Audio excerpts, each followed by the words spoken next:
Para finalizar esta jornada vamos a contar con la valiosísima presencia del doctor Alfredo Di Pietro, quien ya puede ir subiendo al escenario.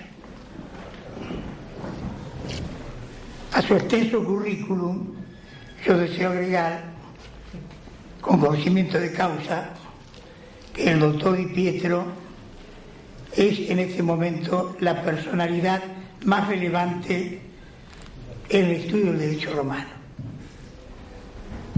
Ha consagrado toda su vida a ello y realmente es una fuente para ser escuchada y siempre admirada. Buenas noches a todos los presentes nuevamente y vamos a dar inicio a este último panel que tiene nada más y nada menos que como orador al prestigioso maestro Alfredo Di Pietro. ¿Qué decir del doctor? El maestro Di Pietro es de esas personas, de esas pocas personas que no necesitan mayores presentaciones, no porque no la merezca o porque no tenga un antecedente, sino todo lo contrario. Su vasta trayectoria, seria, fecunda, coherente, prestigiosa, que ha trascendido los confines de esta patria y se ha proyectado en el foro internacional, en las más prestigiosas universidades del mundo, donde hoy en día se estudia seriamente esta materia, en Alemania, en Italia, en España, en tan prestigiosas universidades como la de Roma, como la de Salamanca, como la primogénita y prestigiosa Universidad de Bolonia, y hoy lo tenemos con nosotros, ¿no? Lo cual nos orgullece, nos llena de admiración y gratitud, y además ha dado severas muestras de humildad cuando nos recibió a nosotros jóvenes e ignotos romanistas en su casa, y desde la primera hora aceptó con mucha cordialidad y mucho entusiasmo venir a esta conferencia inaugural, lo cual nos llena de admiración, orgullo y gratitud.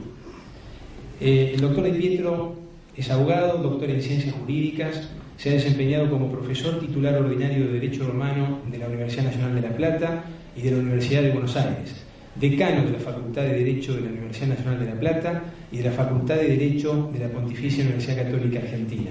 Ha sido juez de la Cámara Nacional de Apelaciones en lo Civil, actualmente es profesor consulto de la Universidad de Buenos Aires, profesor emérito de la Pontificia Universidad Católica Argentina y Universidad Católica de La Plata. Es autor de diversas publicaciones sobre el derecho romano, tanto en el país como en el exterior, entre las que cabe mencionar la traducción del latín de las Institutas de Gallo y su libro Derecho Privado Romano. Con ustedes, el maestro Di Pietro.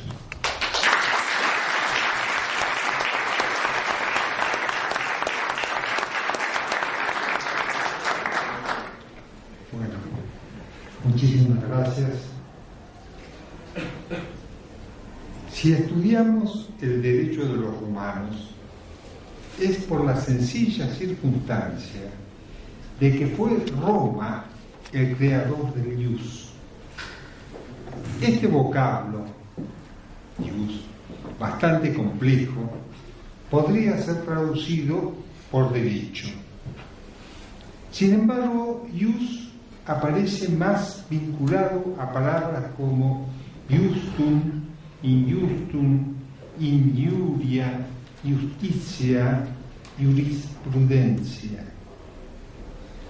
En otros pueblos de la antigüedad, por ejemplo los egipcios, los babilonios, los persas, etc., usaron instituciones de derecho, tanto escritos como orales, lo cual resulta necesario para la existencia de un país organizado. Pero lo cierto es que los romanos le dieron al derecho un específico modo de ser. Es decir, se mostraron como un pueblo sorprendentemente dotado para practicar la virtud de la justicia. Y ello hasta tal punto que el orden jurídico por ellos creado vino a configurar el derecho común de las regiones aledañas al Mare Nostrum. Desde el año 754 o 753 a.C., fecha en que la tradición ubica la fundación de Roma, hasta el siglo VI después de Cristo, hitos entre los cuales se abarca lo que es el derecho romano propiamente dicho, este pueblo conoció muchos cambios sociales, económicos, religiosos y políticos, con cimas de gran esplendor y pozos de honda decadencia. Pero fueron precisamente los juristas romanos los que, receptando estos datos, constituyeron un robusto arsenal de principios jurídicos que finalmente fueron mandados recopilar por el emperador bizantino Justiniano. Un dotado equipo de jurisconsultos trabajó largos años para organizar una obra majestuosa, a la que se conocía con el nombre de Corpus Iuris Civilis. Esta denominación no fue puesta por los propios romanos, sino que surgió en la Edad Media. En efecto, lo que pasó no quedó relegado al campo de la arqueología jurídica, como pasó con el derecho de otros pueblos, sino que sobrevivió a la caída de Roma a manos de los bárbaros. Ello ocurrió por obra y gracia de que estos mismos pueblos conquistadores, aceptando las bondades del cuerpo de principios romanos, lo incorporaron a sus propias costumbres. Sin embargo, va a ser a partir del siglo XII después de Cristo, fundamentalmente por el redescubrimiento de viejos palimpsestos que contenían el texto íntegro de la recopilación plinianea, los juristas occidentales van a producir un renacimiento de las instituciones romanas. Esta labor se llevó a cabo en la Universidad de Bolonia, donde se formó una escuela con el nombre de glosadores, los cuales se dedicaron a estudiar literalmente cada una de las palabras de los textos del Corpus Iuris Civilis, mediante glosas que esclarecían el sentido de los mismos. A partir de allí, el derecho romano conoció una etapa de florecimiento que terminó por convertirse en el derecho común europeo. Según una expresión muy intensamente citada, el hombre occidental identificó el derecho romano como ratio scripta, y este estado de cosas, en lo fundamental, continuó hasta nuestros días. Por ello es que la metodología empleada aún en los códigos de derecho privado más moderno continúa aprovechándose de las enseñanzas romanas. Más aún, las palabras tales como propiedad, dominio, usufructo, persona, obligación, acreedor, deudor, contrato, herencia, sucesión, etc., son todas palabras latinas que, según la tradición normal de cada país, perduran por la vigencia del derecho romano en los momentos actuales. Como ocurría con el personaje de Molière, que descubría que hablaba en prosa sin saberlo, nos estamos manejando aún con la terminología y las instituciones romanas. Algún autor pudo calificar al pueblo de Roma como pueblo de la justicia. Pero resulta esta circunstancia cuando se la contrapone al pueblo de la ley. Así, Israel es el pueblo de la ley, en grado eminente, por cuanto con ejemplar servidumbre acata la ley dictada por Yahvé. Y así en general ocurre también en otros pueblos antiguos que el derecho se confundiera con la pura ordenanza dictada por el rey y sus sátrapas, la cual debía ser obedecida por los funcionarios judiciales. Pero ocurrió que precisamente en Roma se dio la novedad de superar ese modo común de pensar. Para poder explicarnos esto, haremos una sucinta exposición del papel que jugaban en la administración de justicia el pretor y los jurisprudentes. El pretor era un magistrado del populus que atendía directamente a las partes que tenían un litigio.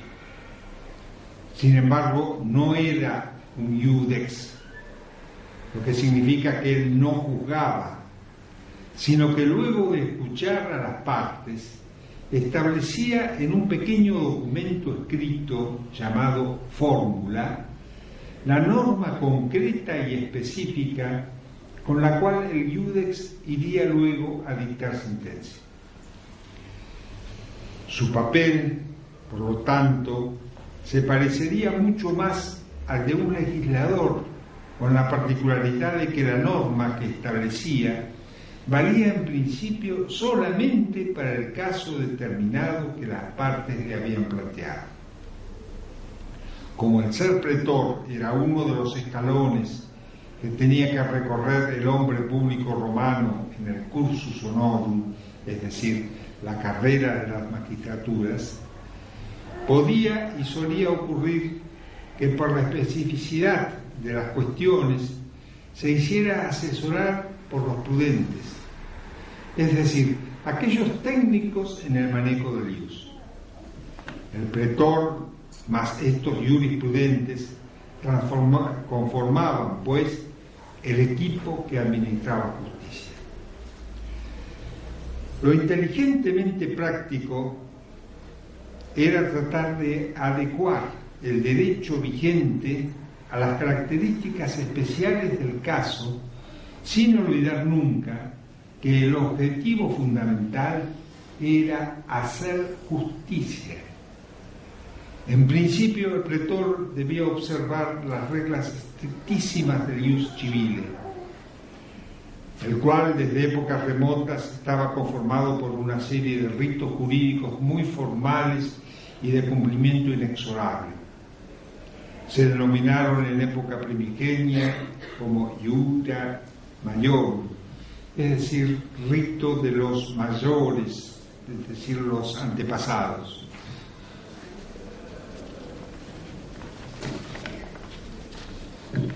Solo lo mencionaremos como ejemplo el ejemplo del rito de la mancipatio, como adquisición de una potestas sobre una persona o una cosa, y el nexum como obligación solemne. Aparte de ello, existían las leyes, que eran disposiciones aprobadas en los comicios. Lo que ocurre es que el derecho no puede quedar reducido a la mera lógica de que, siendo la lex y los ritos justos, cuanto más estrictamente los apliquemos, mayor será la justicia. Cicerón nos va a decir precisamente lo contrario. Fue quien sentó la curiosa paradoja de que actuar de ese modo, es decir, realizar el sumum ius, cumplimentar todos esos ritos, representaba, sin embargo, la máxima injusticia, la suma injuria. Pongamos un ejemplo para entender esto. Un negocio muy usual, tanto en teoría como en práctica, era la stipulatio, la estipulación. Se realizaba por una pregunta, así: quien será el acreedor dice, ¿prometes darme 100 sextercios? Y el otro le contesta afirmativamente, prometo. El ius civile tenía establecido que quienes pronunciaban las palabras solemnes se comprometían y quedaba firme el negocio celebrado por la stipulatio. Y aun cuando una de las partes, coaccionando previamente a la otra mediante una amenaza o obligándola a pronunciar las palabras rituales, empleando un ardid o un engaño, el deudor debería acatar lo afirmado. Pero hacer esto, es decir, cumplir ciegamente el negocio, el sumum ius, resultaría en este caso totalmente inicuo, summa injuria. El que aparece como deudor y se pretendiera la actio, la interpretatio, como hacen los jurisprudentes, es que se ha alterado la qualitas en el negocio y se concede al pretor que activaba un arma procesal amparada a favor del demandado, cuyo nombre técnico era exceptio doli mali, excepción del dolo malo, y mediante la cual se le impedía los efectos normales del negocio y por ende su ejecución judicial. Al manejarse de este modo, el jurisprudence establecía que se había actuado por equitas.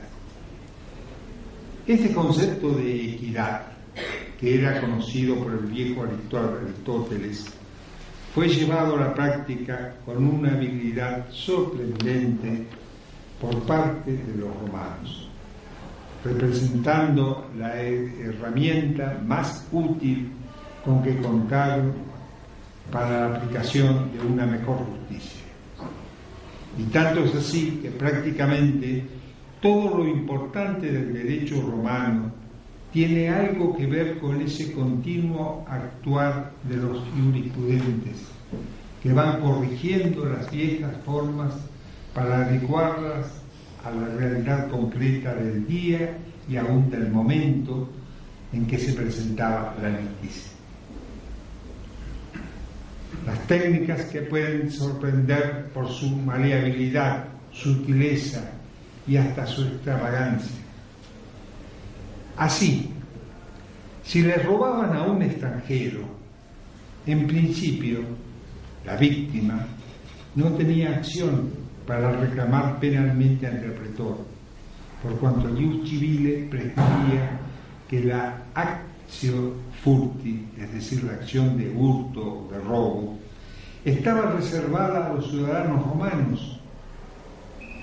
Pero el pretor no queda atrapado por la mera aplicación del principio legal, sino que como su objetivo es la justicia concreta, y aquí el peregrino extranjero le concede una actio ficticia, o actio utilis, o actio in factum, es decir, una acción en la cual se finge, hagamos de cuenta que la ciudadanía romana del extranjero. Otra situación, de acuerdo con las viejas reglas clásicas, el hijo emancipado, es decir, el excluido de la familia civil, no podía heredar al pater familias, pero considerando inicua falta de equitas, el pretor accede a concederle no la propiedad de la herencia, pero sí la posesión, creación netamente pretoriana de los bienes hereditarios. Se trataba de la bonum possession. En otros casos, resuelva también por la equitas anular un negocio cuando el testador no respeta como heredero a un heredero legítimo, por ejemplo, un hijo suyo, usando del pretexto de que el testador no estaba plenamente en sus facultades mentales, el omitirlo sin motivos plausibles. Otras veces, para mejorar la situación de alguien, invoca la benignitas, como cuando anula el negocio celebrado por un menor de 25 años si el otro contratante se aprovechó de su inexperiencia. O el favor, como cuando se está en una situación de duda, así a favor de la libertad, favor libertatis, cuando no se está seguro si una persona es libre o esclava. Los jurisprudentes interpretan que la tarea de hacer justicia no puede quedar sujeta a la mera voluntad del legislador o al espíritu de la ley, por cuanto la vida real es algo más rica y más compleja de cuando pueda captarse en la mera racionalidad silogística, y que a veces cierta pizca de irracionalidad, en el sentido de ir más allá de lo racional, ayuda a solucionar con altura la justicia de la situación planteada. A través de lo dicho, podemos ahora comprender lo que dice un significativo romanista italiano, Vindo Biondi, a propósito del jurisprudence. Decía: quizá en ningún país los juristas han tenido tanta influencia en la formación del derecho, porque el jurista romano no es el pedestre exégeta de la ley, ni el dialéctico que vaga en el empíreo de la especulación abstracta, sino el prudente que sabe adaptar el derecho a las necesidades de la vida. Claro está que no faltará quien piense que usar de esa justicia pretoriana puede resultar sumamente peligroso, por cuanto con procedimientos a veces el juzgador puede deslizarse por la jabonosa pendiente de la arbitrariedad. No podríamos negar la presencia de este peligro, como tampoco podemos negar la evidencia de que el pretor romano que asumió el peligro arribó con suma naturalidad al puerto deseado de la justicia. El secreto del éxito romano en la noble tarea de hacer justicia entre los hombres reside en que la misma fue encarada como un arte. Precisamente es uno de esos jurisprudentes llamado Celso nos dijo de que el ius es ars boni et equi, es decir, el derecho es el arte de lo bonum y de lo equitativo. La definición no deja de hacer escapar una sugestiva sonrisa a ciertos juristas logicisantes actuales. Muchos más se sorprenden ante la ingenuidad romana cuando lee que definían la jurisprudencia como la adivinaron manarum red noticia iusti scientia, es decir, se trataría del conocimiento de las cosas divinas y humanas con la ciencia de lo justo y de lo injusto. Sin embargo, esta aparente ingenuidad cede cuando nos adentramos en la inteligencia de los conceptos. Para el romano, el ius es un arte, en el sentido de la tecné, técnica, para cuyo manejo resulta imprescindible una intuición afinadísima, no de una parte de la realidad, algo así como el jurista moderno entiende como la zona de lo jurídico, productora del homo juridicus, sino de toda la realidad. Por ello es que debe estar munido del total de la realidad, tanto en sus aspectos visibles, conocer el hombre, las cosas, la naturaleza, como con los no visibles físicamente, conocer lo divino del cielo en su relación con el hombre y las cosas. En la medida que se tenga un mayor conocimiento de todo esto, el jurisprudence considera que está en mejores condiciones para apreciar cuando estamos ante una situación justa o injusta. Cuando Celso habla de Lars Boni et Equi, no está haciendo una referencia de tipo moralina actual a lo bueno en el sentido más fuerte, a lo que es el vir bonus, y lo bonus de este hombre era que poseía una serie de virtudes que poblaban su interioridad.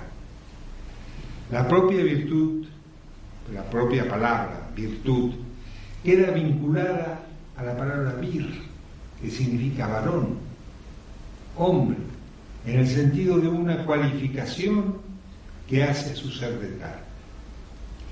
Y bastaría la mera enumeración de estas virtudes para explicarnos el porqué del ser histórico romano. El hombre de orillas del Tíber tenía en muy alto valor la pietas, según la cual el primer deber era el respeto a los dioses y a la acción que los mismos desarrollan en las cosas prácticas del quehacer humano. Como agricultores tuvieron un amor decisivo por lo concreto, ya que quien cultiva la tierra no puede detenerse a teorizar, sino que debe enfrentarse con el labor improbus, es decir, el trabajo infatigante que enseñó a los romanos que la constancia, la dura disciplina del esfuerzo personal, omnia vincit, es decir, vence todo, supera todas las dificultades. Para ello, el espíritu romano propugna una vida ordenada, las sevéritas, y plenamente responsable, las gravitas, de tal modo que se hace un culto de la fides, la buena fe, como respeto a la palabra empeñada. Por todo ello es que el romano vive la humanitas entendida como auténtica posibilidad de relaciones de los hombres, de tal modo que si bien exalta la libertas como el bien más inestimable que puede tener el hombre, conjuga armoniosamente la misma con el sentido de la autoritas, entendida no como un acatamiento servil a la autoridad, sino como comprensión de respeto a aquellos que por su experiencia y madurez de juicio detenten el poder al cual se llega mediante la dura disciplina del cursus honorum. Ganaría entonces claridad lo que habíamos establecido, que el jurisprudens era un artista, pues a esos principios solo se los puede intuir, lo cual es un proceso más que racional. Su responsum era algo así como el oraculum, por el medio del cual se trataba de inteligir que aquella que estaba en la zona oscura y oculta a los hombres, pero que los dioses manifestaban de alguna manera. Esta comparación es del propio Cicerón, para quien, sine dubio, la casa del jurisprudens es el oraculum civitatis. Concordantemente con esto, en el comienzo del digesto, uno de esos jurisprudentes, llamado Ulpiano, sin falsa modestia, nos dice que debido a esto es que se nos puede llamar sacerdotes, porque nosotros rendimos culto a la justicia.